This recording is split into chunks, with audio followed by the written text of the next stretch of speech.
할렐루야, 반갑습니다. 여러분들과 함께 귀한 말씀 함께 나눌 텐데요, 믿는 자답게 라는 말씀에 함께 은혜가 있기를 주의 이름으로 기도합니다. 양에 대해서 보지 않은 성도들도 있을 수 있겠습니다. 그런데 거의 대부분 이 양이 어떤 동물인지 잘 아실 겁니다.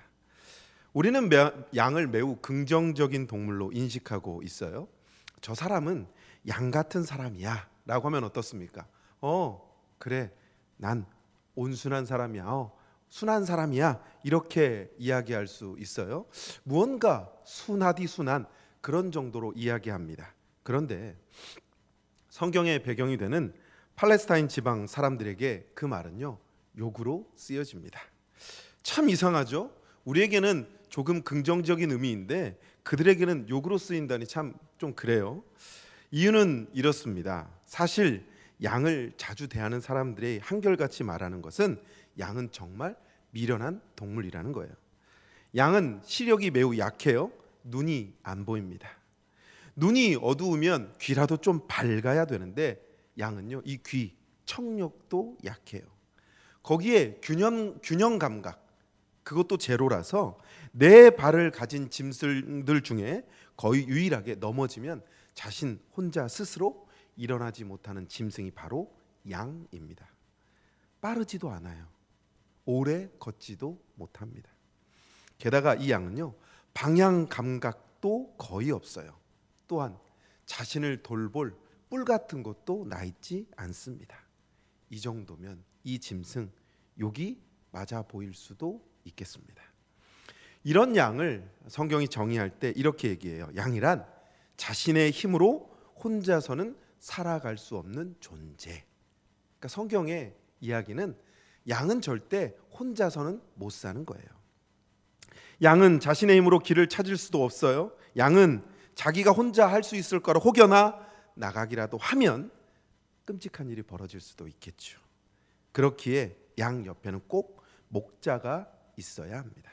목자가 데리고 다니고 목자가 인도하는 대로의 푸른 풀밭이나 쉴만한 물가를 찾아야 합니다. 목자가 인도해 주어야 먹고 살 수 있어요. 양은 자신을 담당하는 목자의 인도가 없으면 죽어요.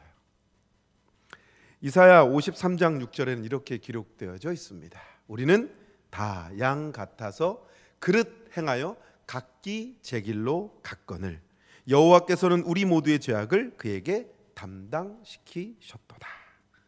성경은 뭐라고 얘기합니까? 우리가 양이라는 거예요.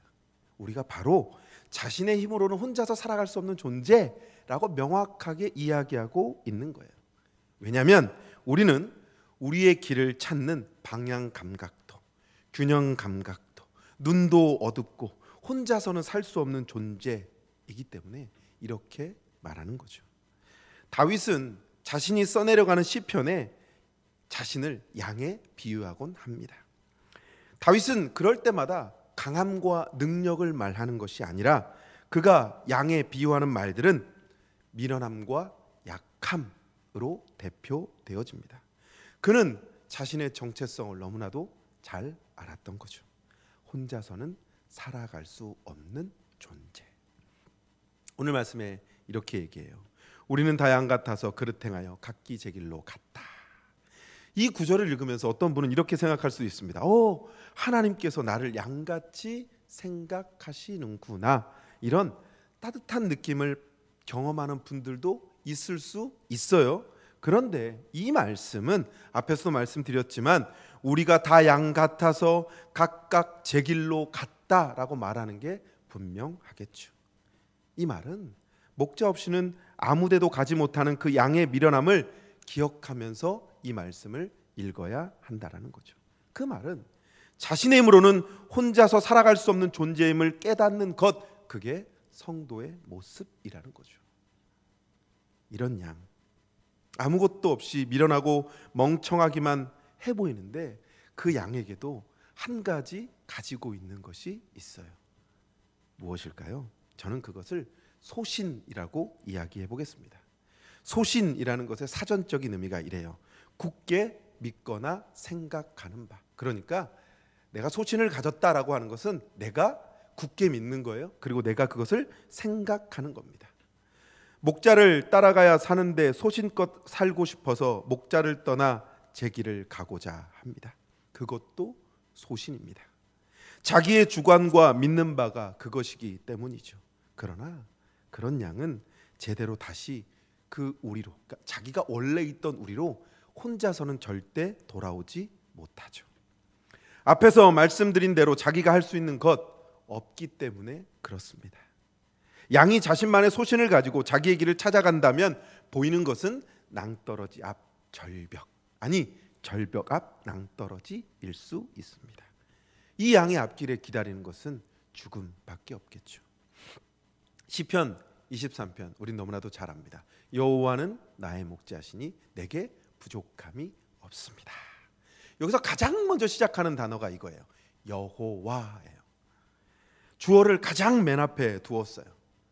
주어를 가장 맨 앞에 두고 그 뒤에 나오는 모든 이야기가 그 말을 수식하게 만드는 거죠. 그 주어를 따라가는 양의 이야기입니다. 여호와가 목자가 되면 어떻습니까? 그 양의 삶은 우리말로 이야기하면 피는 거예요. 그냥 피는 게 아니라 꽃이 피는 겁니다. 그냥 꽃만 핍니까? 자신의 삶이 푸른 풀밭과 쉴만한 물가가 되는 겁니다. 그냥 푸른 풀밭과 쉴만한 물가일까요? 아니요. 사망의 음침한 골짜기를 다닐지라도 해를 두려워하지 않는 놀라운 은혜가 그 양의 앞에 있다라는 겁니다. 언제요? 목자만 따라가면.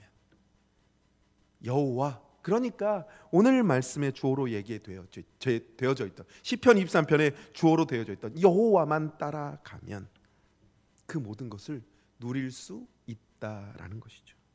양의 소신, 그 소신은 이렇게 사용하는 겁니다. 그래야 그의 삶이 그것에서 넘치는 삶을 받는다라는 겁니다. 여러분, TV를 틀어보면 요새는요 기독교 채널이 참 무궁무진한 것 같아요. 저도 가끔 이렇게 TV를 틀어보면 예전에는 딱 한 채널밖에 없었는데 요새는요 대략 한 10개 정도가 나오는 것 같아요. 그 채널을 이렇게 보다 보면 가끔 간증이라는 걸 하는데 그 간증을 좀 들어보셨습니까? 그런데 아주 작은 것이지만 우리 삶에, 신앙인의 삶에 간증거리 하나쯤은 다 가지고 계실 거라고 생각합니다. 그럼 그 간증 끝에 이런 말을 하죠. 하나님이 다 하셨다. 하나님이 다 하셨다. 이건 누구나, 간증거리가 있는 사람 누구나 다 하는 말이 하나님이 하셨습니다 라는 말이에요. 그러면 그 앞의 상황을 한번 생각해 볼게요. 실패의 원인은 무엇일까요? 실패의 원인은 하나님이 하지 않으면 실패고 내 삶에서 내가 생각하는 것대로 가면 실패인 거죠. 그럼 내가 성공할 수 있는 비결은 뭐예요? 하나님이 하시기만 하면 되는 거예요. 내 삶에서 내 소신이 하나님을 향해만 있으면 되는 거예요. 하나님을 따라가면 성공하는 거죠. 하나님을 믿는다는 것은 내가 내 삶의 주인이 되어서 내가 계획하고 독립적으로 살아가던 것을 그치고 하나님이 내 삶의 주인이고 나의 목자가 되시게 하는 것, 그게 하나님을 믿는 거라고 확신합니다. 다른 것이 아닙니다. 그래서 이제는 철저히 하나님을 의지하고 하나님을 붙잡고 하나님께서 인도하시는 대로 따라가는 것, 그게 하나님을 믿는다는 것입니다. 그 길이 때로는 어려워요. 아니, 때로는 고난이에요. 때로는 힘들어요. 그러나 하나님은 모든 것을 아시는 나의 목자이심을 믿고 하나님을 의지하며 자족하는 것이, 사랑하는 성도 여러분, 우리의 정체성이라는 사실을 믿으시길 주 여러분으로 소망합니다. 내 힘으로 살아갈 수 없어. 하나님만 바라보는 것이 정체성이라고 말씀을 드렸어요. 그러면 세상은 우리를 어떻게 바라볼까요? 우리는 그렇게 알고 살아가는데, 믿음을 가지고 살아가는데 세상은 우리를 어떻게 바라볼까요? 요한복음 7장 7절에서 예수님은 당신을 믿지 못하는 형제들에게 이렇게 말씀하셨어요. 세상이 너희를 미워하지 아니하되 나를 미워한다. 형제들을 미워하는 것이 아닌 세상이 자신을 미워한다고 말씀하셨어요. 소신대로 따라왔어요. 그런데 받는 대접이 뭐냐면 미움이라는 거예요. 사람들이 흔들림이 생기는데 어디서 흔들림이 생기느냐? 바로 이 지점에서 흔들림이 생기는 겁니다. 난 예수님이 좋아요. 예수님이 좋은 걸 어떡하냐고 해서 예수님을 따라왔어요. 그런데 그 자리에서 뭐가 생기느냐? 미움이라는 게 생기는 거예요. 오늘 본문에서도 예수님은 세상이 자신을 따르는 제자들을 미워한다고 말씀하셨습니다. 이 말을 조금만 들여다보면 세상이 미워하는 상대는 바로 그들을 보내신 예수님이라는 겁니다. 또한 우리가 미움받는 이유는 예수님의 제자이기 때문이라고 명확하게 성경은 설명하고 있습니다. 오늘 본문의 세상은 성경시대의 세상이겠죠.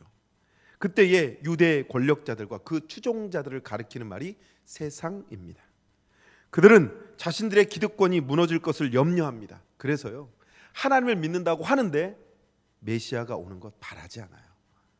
왜냐하면 메시아가 이 땅에 오면 자신들이 누리던 모든 게 사라져 버리거든요. 하나님을 믿는다고는 하는데 그들 안에 하나님이 없는, 그들이 하나님이 되어 버렸습니다. 그러니 지금 세상에 오신 그 하나님을 제대로 보지 못하는 거죠. 자신들의 세상에서 자신들이 왕이었어요. 자신들의 세상에선 자신들이 가장 높은 곳에 있었어요. 그런데 그렇지 않다고 말하는 예수님과 예수님의 제자들을 미워하는 것 너무나도 당연한 사실 아닐까요? 그렇게 말하는 게 맞죠. 그렇게 말하는 게 맞아요. 오늘 본문은 그 정도면 그치는 것이 아니라 예수님께서 당신이 이 땅을 떠나신 후에 제자들은 미움만 받는 것이 아니라 박해받을 것까지 이야기하시죠. 단순히 유대 권력자들에 의한 박해를 넘어요, 신앙 때문에 박해를 받는 모든 상황을 의미합니다.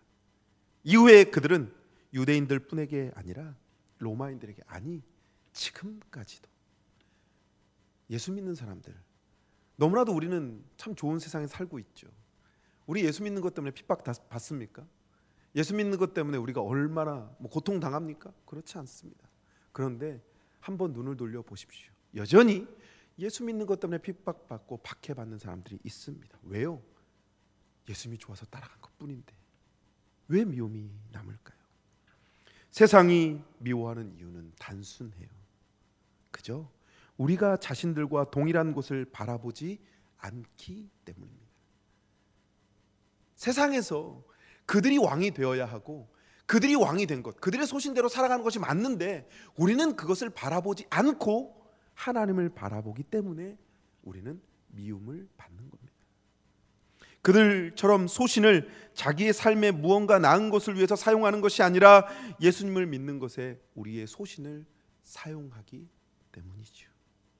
우리는 예수님에 의해 선택받은 자이면서 동시에 세상으로부터 미움을 받는 자가 맞습니다. 하나님을 믿는다면, 하나님을 믿고 있다면, 하나님의 말씀대로 살아간다면 지금 우리는 이러한 자들로 살아가는 겁니다. 그럼 예수님에 의해서 선택은 받았어요. 세상으로부터 미움을 받는 소신 있는 우리의 삶, 이제 어떻게 해야 될까요? 지금까지는 우리의 정체성을 보았어요. 우리는 어떠한 사람이었다.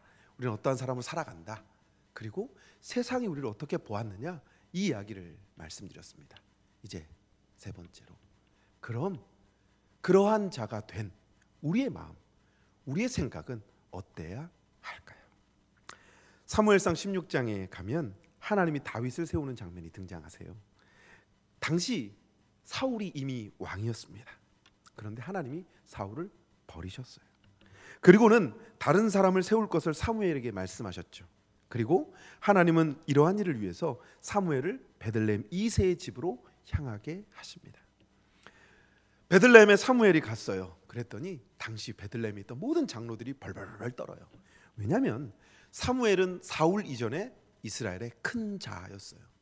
이스라엘 사사였습니다. 이스라엘의 모든 것을 집정하던 사람이었습니다. 아무리 사울이 있어서 사무엘이 끈이 떨어졌다고 해도, 지는 해라고 해도 그의 위세는 한 고을의 장로들이 벌벌벌 떨기에 부족함이 없었습니다. 그리고 이새의 집으로 향했지요. 이새와 그의 아들들과 제사를 드리기로 한 사무엘은 그의 아들들을 살피게 됩니다. 한 사람 두 사람 이렇게 살펴요. 제사를 드리면서 엘리압을 본 사무엘의 마음이 흡족해졌어요. 사무엘상 16장 6절에 이렇게 되어 있습니다.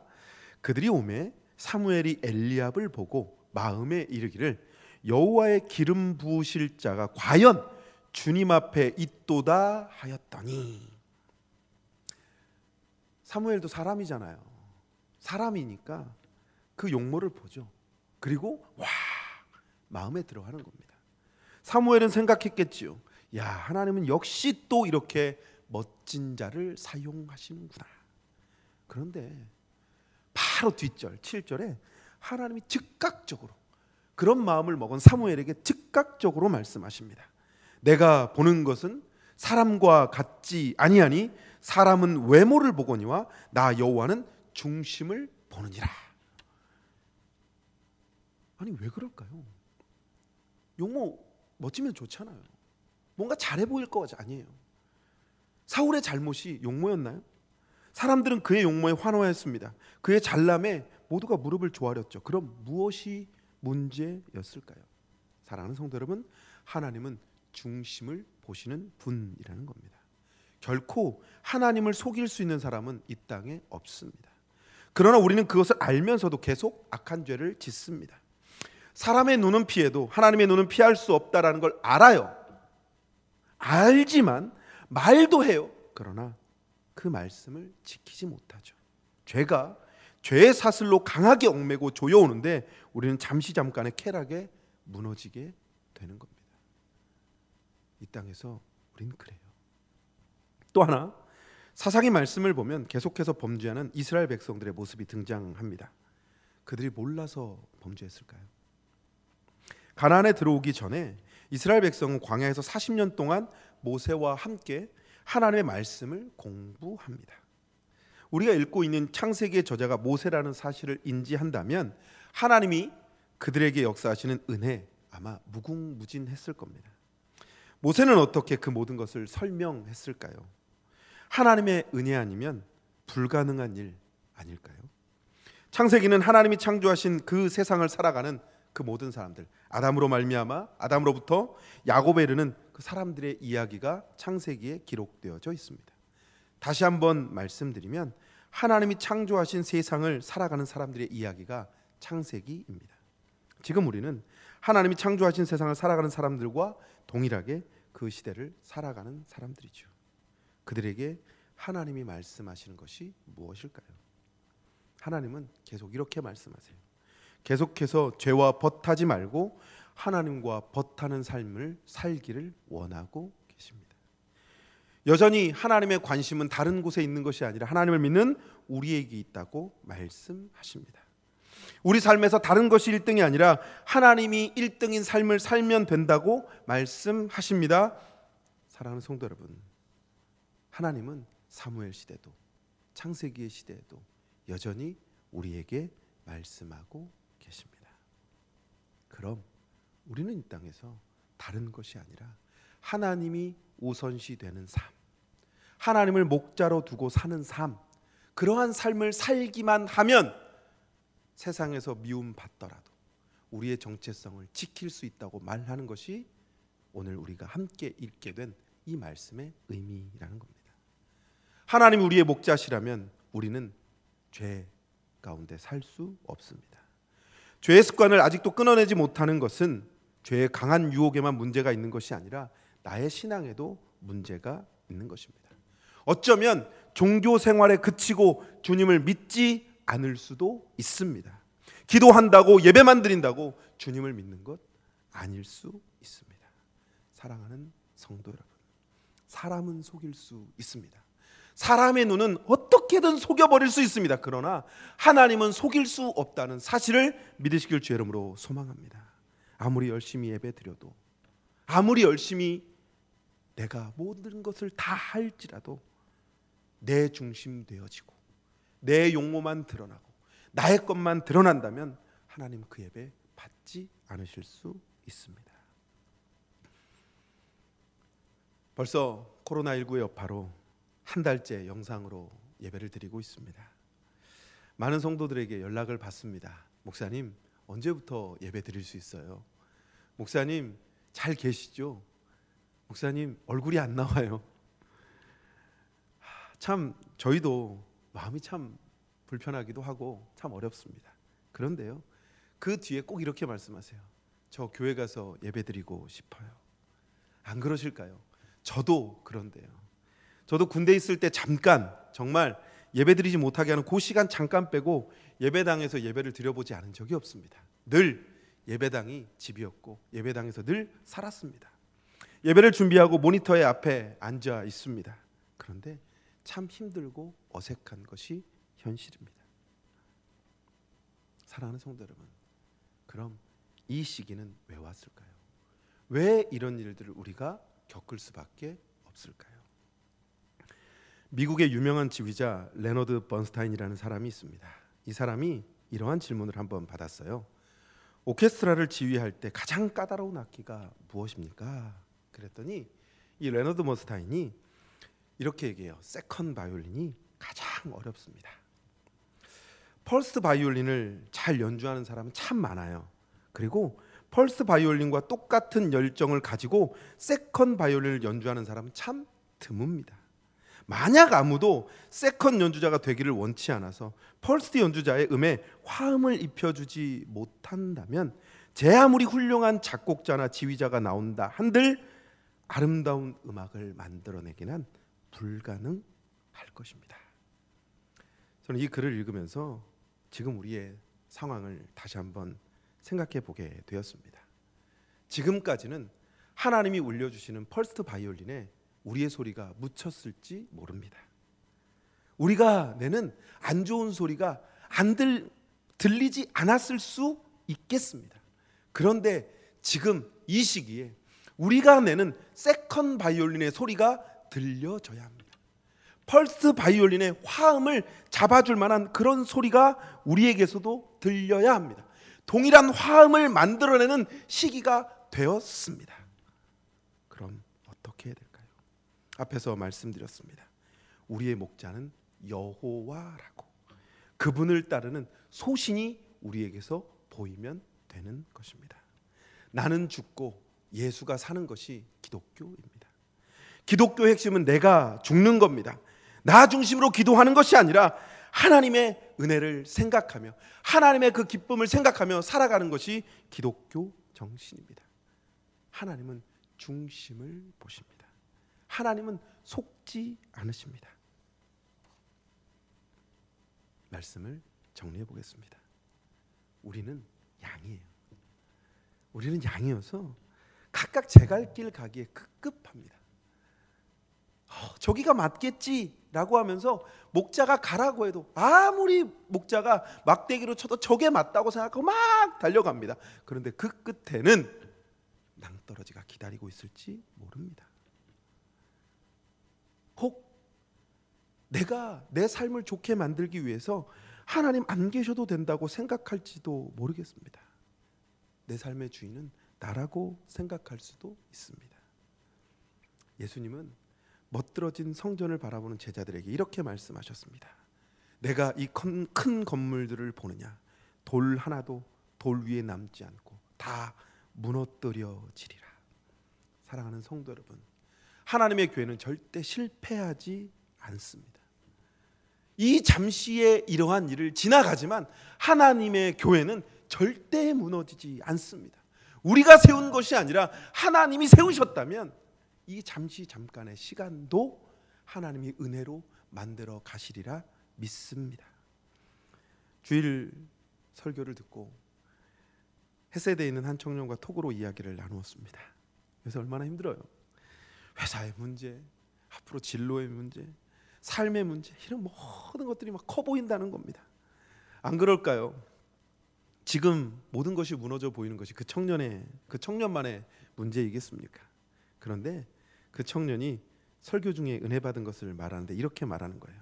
목사님, 저는 이번 설교를 들으면서 내일은 내일 주시는 만나로 사는 것이라는 그 말씀이 너무 은혜가 됐습니다.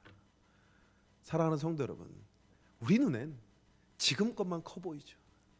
내일은 내일 주시는 만나가 있습니다. 걱정과 염려는 뭘로 바꾸라고요? 기도로 바꾸라고요. 걱정과 염려는 기도로 바꾸라고요.